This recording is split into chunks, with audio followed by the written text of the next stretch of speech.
Good evening to all of you. How are you all? I hope you are all well. Okay, तो आज की इस video में मैं पास्ट परफेक्ट कंटिन्यूअस टेंस को explain करने वाला हूँ। ओके, आज की इस वीडियो में मैं पास्ट परफेक्ट टेंस, अगर हम लास्ट वीडियो में बात करें तो उसमें मैंने पास्ट परफेक्ट टेंस को क्लियर किया था, तो आज की इस वीडियो में मैं पास्ट परफेक्ट कंटिन्यूअस टेंस को अच्छे से डिस्कस करने वाला हूं। तो वीडियो को स्टार्ट करने से पहले सेशन को लाइक करिए सब लोग, और चैनल के ऊपर जो भी बच्चे पहली बार हैं तो चैनल को हमारे सब्सक्राइब करना बिल्कुल मत भूलें। ओके, तो स्टार्ट करते हैं आज की इस टॉपिक को और देखते हैं। जैसा कि मैंने बोला, अगर हम थोड़ा बात कर लें पास्ट कंटिन्यूअस टेंस की, तो उसमें क्या था, रहा था, रही थी, रहे थे, सिंपली। और अगर हम इस टॉपिक की बात करें पास्ट परफेक्ट कंटिन्यूअस टेंस की, तो इसमें क्या है, रहा था, रही थी, रहे थे, यही होगा, प्लस क्या है, समय दिया होगा, टाइम दिया होगा। क्या दिया होगा? प्लस उसी के साथ में क्या, टाइम भी दिया होगा। तो ऐसा सेंटेंस हमारा कौन सा होगा? पास्ट परफेक्ट कंटिन्यूअस टेंस होगा। और वैसे सिंपली हमारा पास्ट कंटिन्यूअस टेंस में क्या है, रहा था, रही थी, रहे थे, इतना होगा। ओके, तो सभी को क्लियर हुआ? चलिए अब देखते हैं इसकी आइडेंटिफिकेशन और इसकी स्ट्रक्चर देखते हैं, फिर इसका एग्जाम्पल लेते हैं। तो चलिए गाइस, लिखिएगा आप लोग आइडेंटिफिकेशन। पास्ट लिख सकते हो ऊपर, past PAST, past continuous CONTINUOUS, past continuous tense TENSE, ये हमारा हो गया पास्ट कंटिन्यूअस टेंस। ठीक है, तो अब हम सबसे पहले इसकी आइडेंटिफिकेशन देखते हैं, फिर हम देखेंगे IDENTITIFICATION, ये क्या हो गया? आइडेंटिफिकेशन। ओके, इतनी बात क्लियर है? Do you know in the meaning of identification? Identification means होता है गाइस पहचान। क्या होता है? लिखिए, मैं बोल रहा हूँ पहचान। ओके, इतनी बात क्लियर है सभी को?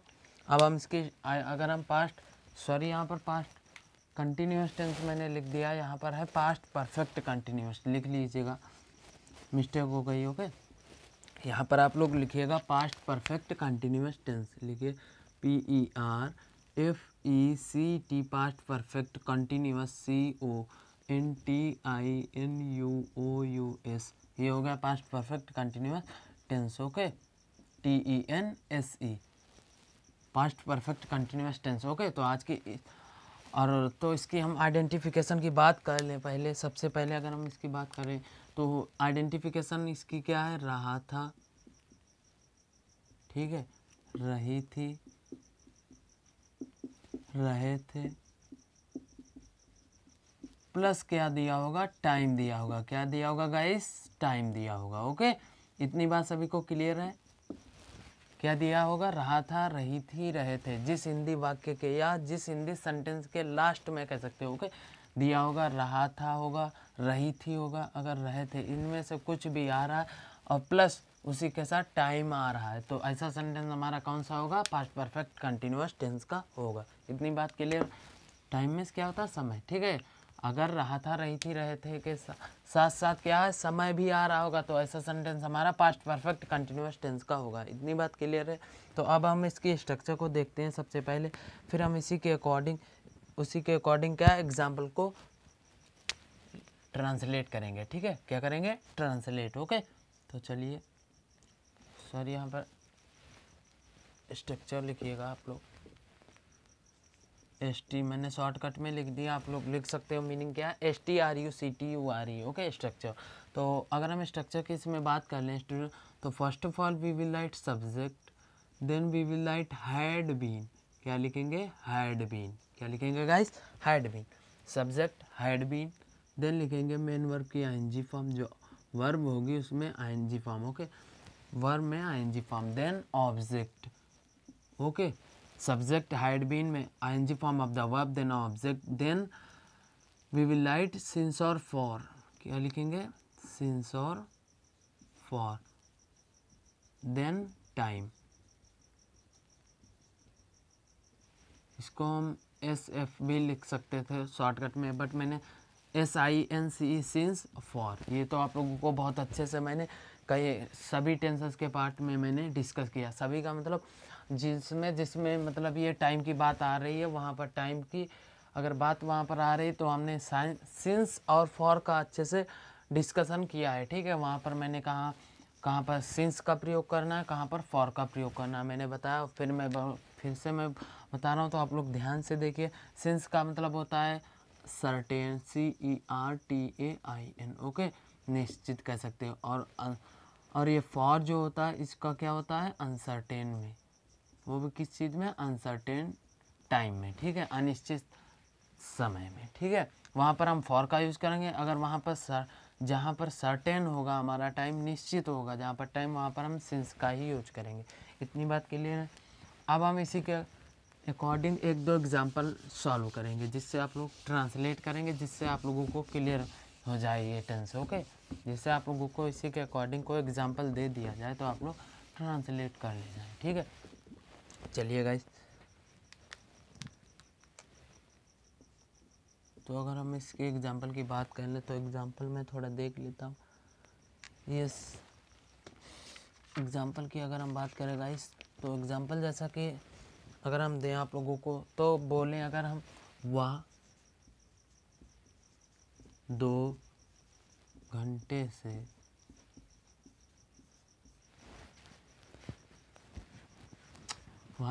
से कह सकते हो किताब पढ़ रहा था, ठीक है।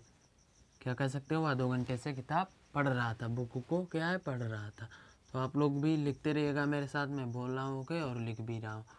तो मैंने क्या कहा, वह 2 घंटे से किताब पढ़ रहा था। तो इसको ट्रांसलेट करने से पहले फर्स्ट ऑफ ऑल हमको स्ट्रक्चर पे चलना होगा। किस पर चलना होगा गाइस, स्ट्रक्चर पे, ठीक है।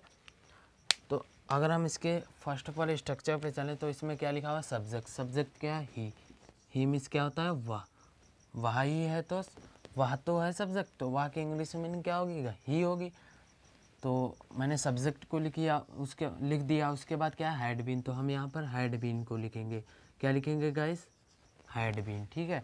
हैड बीन को लिख दिया, उसके बाद I N G form of the verb. तो आईएनजी फॉर्म इसमें क्या है, रीडिंग। रीडिंग मीन्स मतलब पढ़ना या स्टडी। तो यहाँ पर हम रीड कहेंगे, रीड मीन्स पढ़ना। आईएनजी जोड़ेंगे तो क्या हो जाएगा, रीडिंग, या यहाँ पर स्टडी, STUDY कह सकते हो, स्टडी अच्छा रहता है बोलने में, ओके।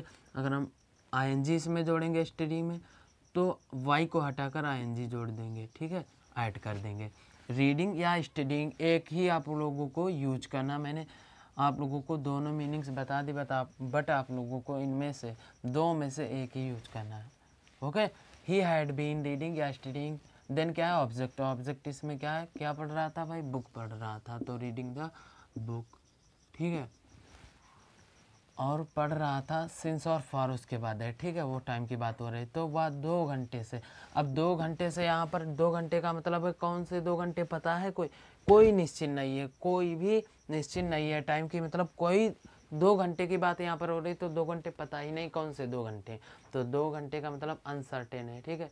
तो जस्ट 1 मिनट, तो 2 घंटे का मतलब क्या है, अनसर्टेन है, मतलब अनिश्चित टाइम है यहाँ पर। तो वहाँ पर हम क्या यूज करेंगे, फॉर यूज करेंगे, ठीक है, फॉर FOR, ओके। तो स्टडिंग द बुक फॉर 2 घंटे से, तो क्या हो जाएगा, 2 hours, HURS, okay.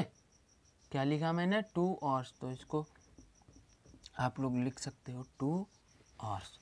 Finally sentence हमारा इतना ट्रांसलेट करने के बाद क्या निकला देखिएगा। फर्स्ट ऑफ ऑल सब्जेक्ट मैंने लिखा, उसके बाद हैड बीन को मैंने लिख दिया वैसे ही, ठीक है। मैंने क्या, फर्स्ट ऑफ ऑल ही को लिखा, सब्जेक्ट जो था उसको मैंने लिख दिया, I had written, okay, then we will write had been, okay, then we will write ing form of the verb, ठीक है, then we will write object, then we will write since और for में से एक choose करना था, तो मैंने एक चूज कर लिया। फॉर यूज होगा क्योंकि यहाँ पर अनसर्टेन की बात हो रही है, अनिश्चित की बात हो रही, टाइम 2 घंटे, पता ही नहीं कौन से 2 घंटे 24 घंटे के, ठीक है। तो ये पता नहीं 2 घंटे कौन से, तो यहाँ पर मैंने फॉर का यूज कर लिया अनसर्टेन के लिए। उसके बाद क्या है, टाइम, तो 2 आवर्स, 2 घंटे दिया हुआ, तो 2 hours, okay. He had been reading या studying the book for 2 hours, okay. He had been reading the book for 2 hours, okay. इतनी बात सभी को क्लियर है। इस सेंटेंस में बोलिए किसी को डाउट, अगर नहीं डाउट है तो हम फिर अभी इसी को रफ करके नेगेटिव सेंटेंसेस पर बढ़ेंगे, ओके। वीडियो अगर सेशन आप लोगों को पसंद आ रहा है तो सेशन को लाइक करते जाए, और साथ में इस सेशन को ज़्यादा से ज़्यादा शेयर भी करते जाइए, ओके। तो चलिए अभी मैं इसको रफ करके नेगेटिव सेंटेंसेस को डिस्कस करने वाला हूँ। तो आप लोग इसका स्क्रीनशॉट लेना चाहते हैं तो स्क्रीनशॉट इसका ले सकते हैं, ओके। मैं इसको अभी रफ करने वाला हूँ, तो आप लोग इसको स्क्रीनशॉट ले सकते हैं, ओके।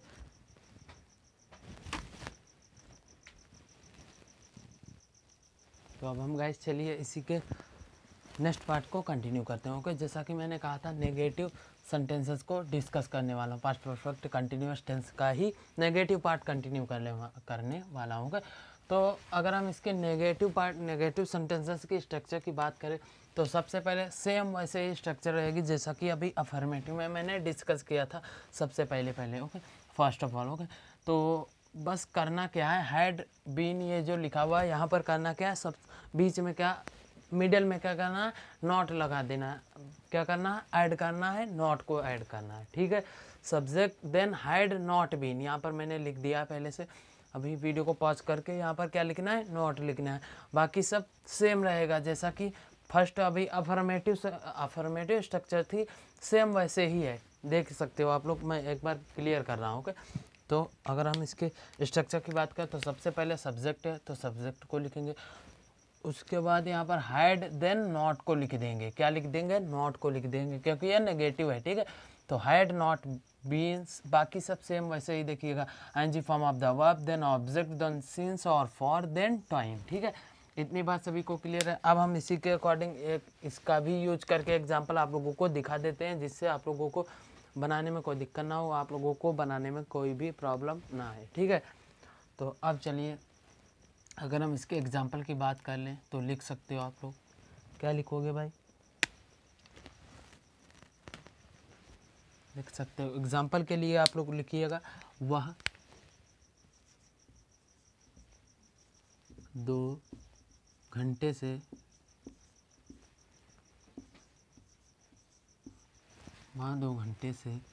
पतंग नहीं उड़ा रहा था। ठीक है, यह क्या है, आप लोगों के लिए एग्जाम्पल है। जैसे मान लीजिएगा ये आप लोगों ने ही इसको बोला। ठीक है, वह 2 घंटे से क्या है, पतंग नहीं उड़ा रहा था। ठीक है, ये आप लोगों के लिए एग्जाम। तो फर्स्ट ऑफ ऑल इसको ट्रांसलेट करने से पहले करना क्या होगा, हमें स्ट्रक्चर पे ध्यान देना हो। किस पर, इस पर, ये जो स्ट्रक्चर लिखी हुई है। ठीक है, तो स्ट्रक्चर हमारी क्या कहती है, फर्स्ट ऑफ ऑल सब्जेक्ट, तो हम सब्जेक्ट क्या है इसमें, वाह की इंग्लिश मीनिंग हम ही लिख देंगे सिंपली, HE, ही मिस वाह। उसके बाद क्या है, हैड नॉट बीन, तो हम यहाँ पर क्या लिखने वाले हैं, हैड नॉट बीन। क्या लिखेंगे गाइस, हैड नॉट बीन, जैसा कि हमारा स्ट्रक्चर में लिखा हुआ है। ठीक है, उसके बाद क्या है, I N G form of the verb, तो वर्ब इसमें क्या है, पतंग उड़ाना के लिए क्या यूज़ करते हैं, फ्लाई, FLY। और अगर हम इसमें आईएनजी फॉर्म जोड़ेंगे तो वाई को हटाकर क्या है, FLY ING, यहाँ पर सॉरी मिस्टेक हो रहा है थोड़ा,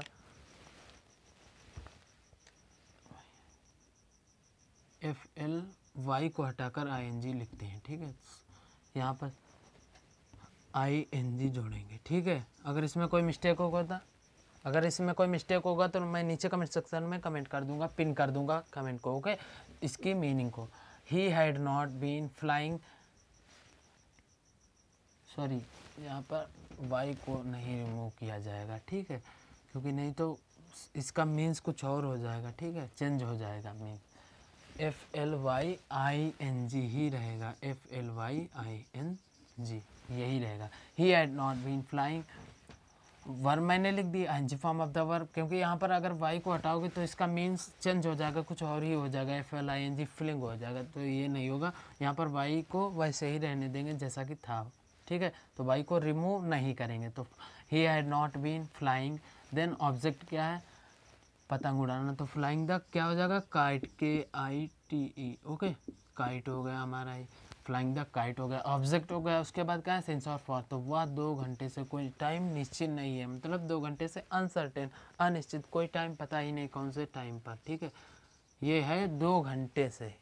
ठीक है, तो फ्लाइंग द काइट, इसको रफ करते हैं, था मैंने लिख दिया, इसको rough, flying the kite for लगाएंगे, क्योंकि क्या है यहाँ पर अनसर्टेन है, तो he had not been flying the kite for. उसके बाद क्या है, टाइम, तो टाइम क्या है, 2 घंटे से, तो टाइम की इंग्लिश मीनिंग क्या है, 2 घंटे से, 2 आवर्स। क्या लिखेंगे गाइस, 2 आवर्स, यहाँ पर लिखिएगा HOURS, यहाँ पर इसको रिमूव कीजिएगा, for 2 hours.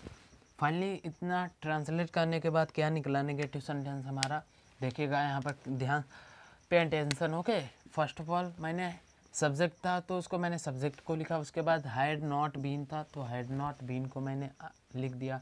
Then we will write flying. Okay, तो मैंने फ्लाइंग को लिख दिया, I had written. Okay, then object जो वर्ब थी तो मैंने वर्ब को लिखा, उसके बाद ऑब्जेक्ट था तो मैंने ऑब्जेक्ट को लिखा, उसके बाद क्या था, सिंस और फॉर था। ठीक है, तो सिंस और फॉर में से एक चूज कर लिया मैंने। यहाँ पर क्या फॉर का यूज होगा, क्यों, क्योंकि यहाँ पर टाइम की बात हो रही है तो टाइम क्या है, अनसर्टेन है। कैसा है, अनसर्टेन। ठीक है, तो यहाँ पर टाइम जब अनसर्टेन है, अनिश्चित है, तो यहाँ पर क्या लिखेंगे, फॉर लिखेंगे। क्या लिखेंगे, फॉर को लिखेंगे। ठीक है, फॉर को यूज करेंगे। अगर यहीं पर हमारा सर्टेन होता, CERTAIN। ओके, अगर यहीं पर हमारा सर्टेन टाइम की बात हो रही होती तो यहाँ पर हम क्या यूज करते, सिंस, SINCE। ठीक है, तो यहाँ पर क्या है, अनसर्टेन है, अनिश्चित है, तो यहाँ पर हम फॉर का ही यूज करेंगे। ठीक है, तो he had not been flying the kite for, और टाइम की बात हो रही तो टाइम कितना दिया हुआ है, 2 घंटे। ठीक है, तो 2 आवर्स। ठीक है, इतनी बात सभी को क्लियर है। इसमें कोई डाउट, अगर इसमें कोई डाउट हो तो नीचे अपने कमेंट सेक्शन में कमेंट कर दीजिएगा, मैं आप लोगों के कमेंट का रिप्लाई करूंगा। ओके, वीडियो पसंद आई वीडियो को लाइक करना, चैनल के ऊपर जो भी बच्चे पहली बार आए चैनल को सब्सक्राइब करना, साथ में इस वीडियो को ज़्यादा से ज़्यादा शेयर करना। ओके, ज़्यादा से ज़्यादा शेयर जरूर कर देना और वीडियो को एक लाइक करके जाना। ठीक है, और मैं बोल रहा हूँ जिन बच्चों ने स्पोकन इंग्लिश कोर्स बैच नहीं ज्वाइन किया तो मैं एक बार फिर से आप लोगों को एडवाइस करना चाहूँगा कि स्टार्टिंग ओनली 100 स्टूडेंट के लिए ये बैच बनी हुई है। जैसे ही 100 स्टूडेंट इसमें बैच में कंप्लीट हो जाएंगे, वैसे ही क्या बैच की फ़ी कुछ इंक्रीज कर दी जाए, कुछ बढ़ा दी जाएगी। उसकी फ़ीस 599 से रिमूव कर उसको क्या है 999 रखी जाएगी। क्या रखी जाएगी, 999, मतलब 999। तो आप लोगों से मैं रिक्वेस्ट करना चाहूँगा, आप लोग जिन बच्चों ने ज्वाइन नहीं किया या जो बच्चे नए हैं हमारे चैनल पे, तो वो बच्चे अपनी क्या है स्पोकन इंग्लिश कोर्स बैच की अभी तैयारी कर सकते हैं 599 ओनली देकर। ओके, 599 देकर डिस्काउंट चल रहा है। ठीक है, चलिए मैं मिलता हूँ आपसे नेक्स्ट वीडियो में। ओके, बैच ज्वाइन कर लेना। Thanks for watching this video.